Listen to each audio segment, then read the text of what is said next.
Saudara-saudara terkasih, selamat pagi. Salam jumpa lagi dalam Sabda Siap Saji Sabtu 19 September 2020. Mari kita berdoa karena Bapa, Putra, dan Roh Kudus. Amin. Allah Bapa sumber segala pembaharuan, perkenankanlah kami menyerupai Sang Manusia baru yang telah Kau utus mendatangi kami. Kami mohon agar dapat mendiami dunia seperti rumah-Mu. Demi Yesus Kristus Putra-Mu dan pengantara kami, kini dan sepanjang masa. Amin. Tuhan bersamamu dan bersama roh-Mu. Inilah Injil Yesus Kristus menurut Lukas, dimuliakanlah Tuhan. Banyak orang datang berbondong-bondong dari kota-kota sekitar kepada Yesus. Maka Yesus berkata dalam suatu perumpamaan, adalah seorang penabur keluar menaburkan benih. Waktu ia menabur, sebagian benih itu jatuh di pinggir jalan, lalu diinjak-injak orang dan dimakan burung-burung di udara sampai habis. Sedangkan sebagian jatuh di tanah yang berbatu-batu dan tumbuh sebentar lalu layu karena tidak mendapat air. Sebagian jatuh di tengah semak duri sehingga terhimpit sampai mati oleh semak-semak yang tumbuh bersama-sama. Dan sebagian jatuh di tanah yang baik lalu tumbuh dan berbuah 100 kali lipat.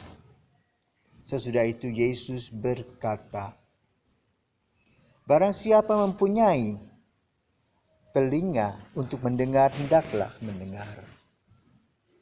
Para murid menanyakan kepada Yesus maksud perumpamaan itu. Yesus menjawab, kalian diberi karunia mengetahui rahasia kerajaan Allah.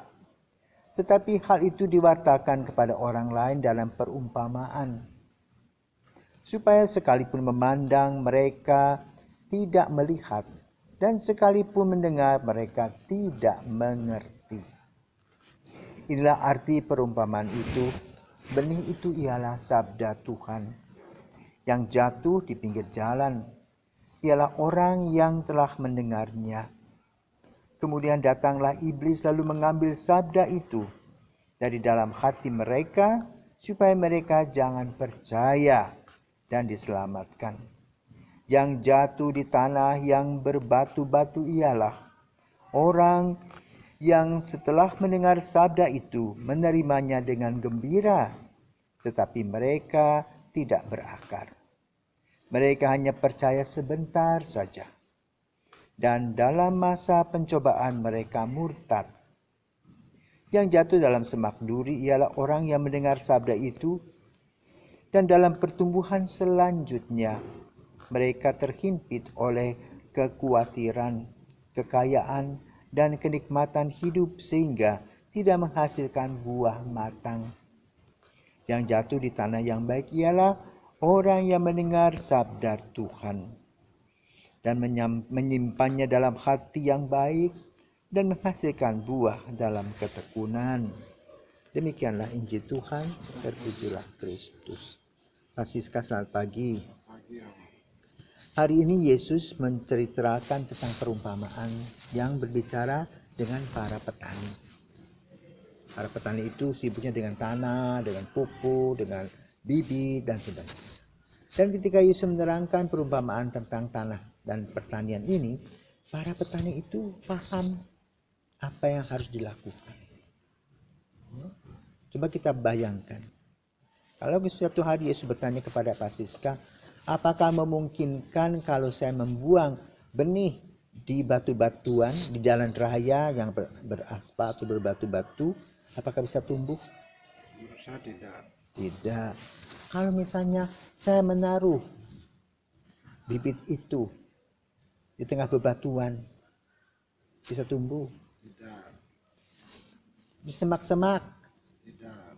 tumbuh bisa tetapi tidak berbuah. Lalu yang mana Francisca menurut Bapak? Kalau mau menanam sesuatu yang baik dengan hasil yang baik itu gimana? Bagaimana? Ya, kita siapkan tanam di tanah yang subur. Yang pertama itu ya bibitnya memang bibit yang kita pilih, jangan sembarang bibit. Terus yang kedua kita memupuk. Dan sebelum kita memupuk kita ya minimal seperti contoh kita makan. Ya kita makan walaupun lapar bagaimana dikasih nasi sepiring tetap aja kita makan dikit-dikit. Artinya apa? Misalnya kita itu selalu memelihara dia dari kecil seperti kita waktu bayi kita dipelihara, dikasih makan, dikasih nutrisi ya bilanglah pupuk gitu ya makin besar. Artinya kita kesimpulannya kita harus rajin memelihara di tanaman itu biar bisa bertumbuh subur. Itu kalau menurut saya. Ya, terima kasih. Jadi kalau kita refleksikan tentang kehidupan kita, kita mendapat dari Tuhan itu seperti bibit, ya, benih di dalam kandungan.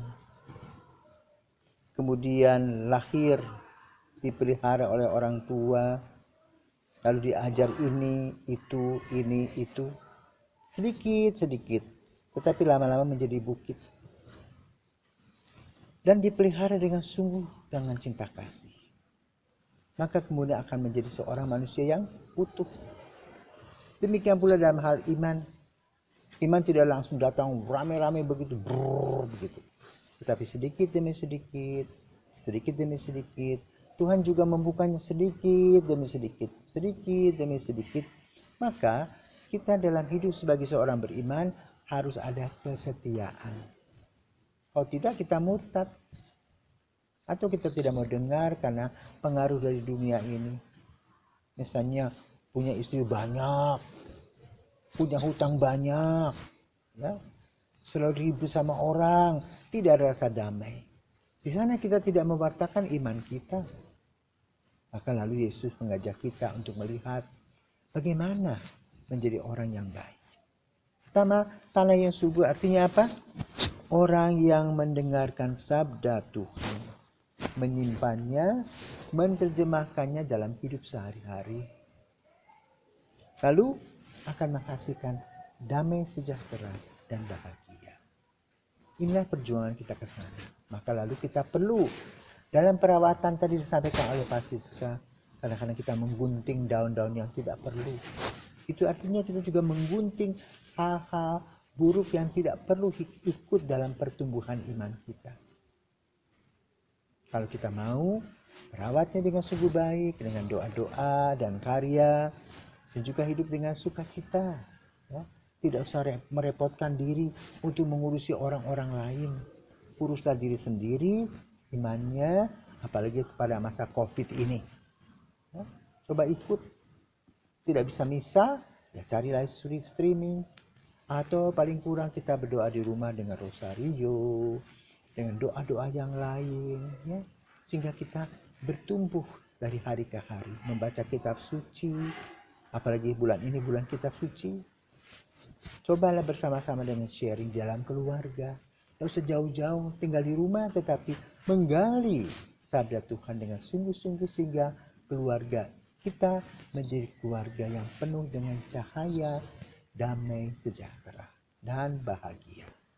Semoga dengan mendengarkan cerita perumpamaan Yesus tentang penabur bersama dengan Pak Siska, kita boleh dibawa untuk sebuah refleksi ke depan, merasakan cinta Tuhan dan bersyukur kepadanya karena kita sudah dipilih menjadi murid-muridnya, menjadi putra-putrinya.